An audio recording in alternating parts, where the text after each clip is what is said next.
John Coffey, you have been condemned to die in the electric chair by a jury of your peers, sentence imposed by a judge in good standing in this state. Questions? There's only so many films that you can not only talk about 20 something years later, but it still brings up emotional responses from everyone that's seen it and from those that now will get to revisit it for the first time. Talk to me, for you, what has stuck with you through all these years about the making of The Green Mile? Well, probably the thing that sticks with me the most is being a part of that company of actors. I've been a part of some really good things in my life, and with a lot of good actors. But there was something about this group, especially because absolutely everybody. It doesn't matter how small the role, big the role. Everybody brought everything, heart and soul, to this movie.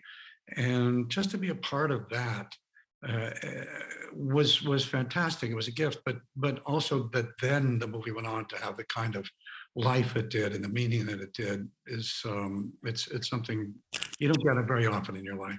I had read that you didn't know too much about the project until you were offered the role and you read the script and had a pretty emotional reaction to it. Is that true? And then also, is that rare?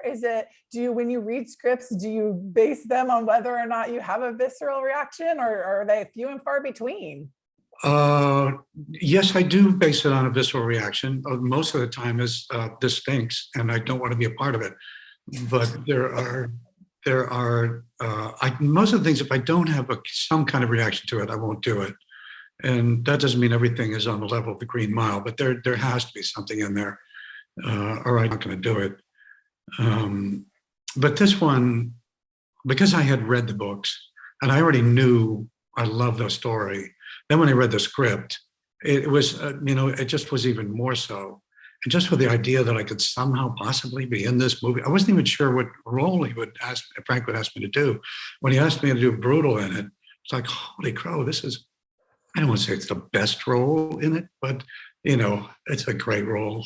The themes transcend because they're thought-provoking. They force you to question your own morality, the way that you judge or don't judge others. Yeah. Maybe talk about how that's true then as it is now.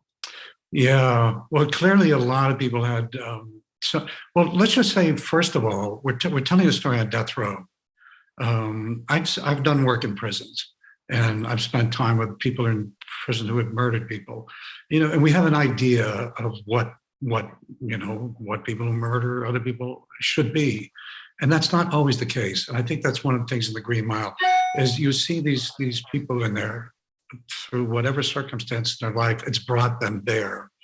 There are obviously some really bad people, Sam Rockwell's character, really bad, but people will surprise you.